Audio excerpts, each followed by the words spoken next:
The ISAR Astrology Day Symposium takes place on the 19th and 20th of March, and it's bringing together astrologers from all over the world who are going to be talking in particular about, the way the world has changed in the past 2 years, the consequences of the pandemic in particular, and what the consequences are for society and so on. And so today we're talking to Dubravka Oberzan, pardon me. Oberzan, who is the ISAR Global Director for Slovenia. And her topic is going to be the constellation Aquila, which is the Eagle constellation, and the great conjunctions that occurred in 2020. So, Dubravka, can you tell us what inspired you to choose this particular topic to talk about?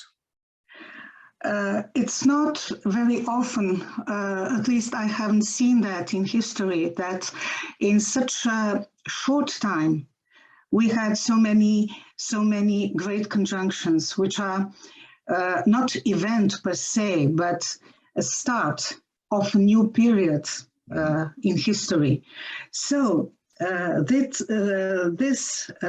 gives us impression or tells us that it's a very important time in history and will have consequences in decades to come as these cycles develop through years. Sure. I realized when I was studying these cycles, planetary conjunctions, that they all were conceived, if I can say so, under the influence or at a small part of the zodiac, which belongs to Aquila or the Eagle constellation. Right. So I would like to give some thoughts and put that into perspective of the fixed stars. So I won't be talking about these cycles, but rather I will put them into perspective of the energy of Aquila constellation. Right, I see. And I seem to recall that there was some link there with the United States. Am I right? That can you tell us a bit about that? Yes. Those cycles I will be discussing, Saturn, Pluto, Jupiter, Pluto, and Saturn and Jupiter. Mm-hmm. Well, they describe different parts of the world, as we know. The later, Saturn and Jupiter, is very often connected or describes development or historical events in Europe and also in the United States. And the eagle itself is a symbol of the United States. So I read in different literature and I saw that astrologers do connect this constellation and with the USA. So another thing that I realized when I was studying this is that the constellation or the certain stars from this constellation, as well as the eclipse, mm-hmm. which occurred just days prior to the first Saturn-Pluto conjunction, right. Was also connected to one of these stars, the one that is placed in the part of a constellation which represents the tail of the eagle. Mm-hmm. And whatever is placed in the tail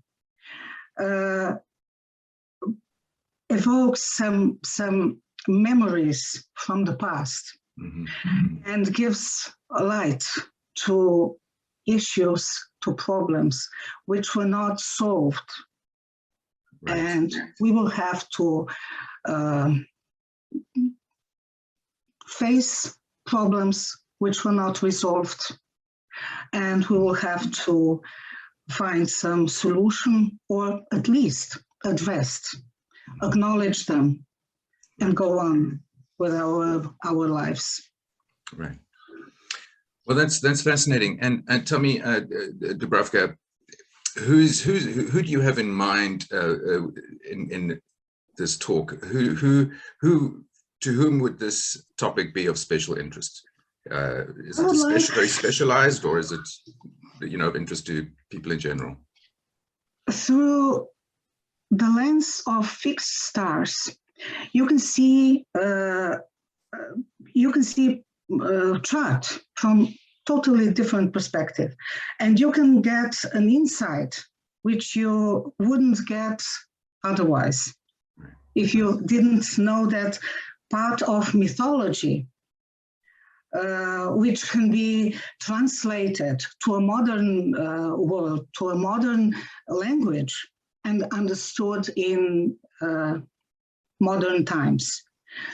So I would like, first of all, I would like to encourage astrologers who didn't pay much attention to this topic so far, right, to dive into it, to learn how it works. And they might get excited about that, as I did.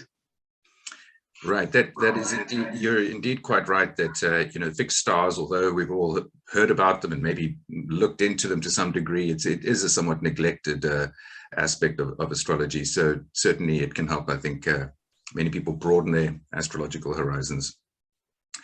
Well, Dubravka, I look forward to your talk, and Dubravka's talk will be on the 20th of March. It will start at 1:30 p.m. Eastern Standard Time. And the fee for the symposium is $70 for ISAR members and $120 for non-members. And that $120 will include a year's ISAR subscription. You'll find a link to register for the symposium below, and we hope to see you all there.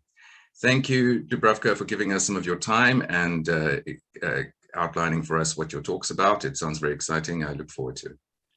Thank you. See you.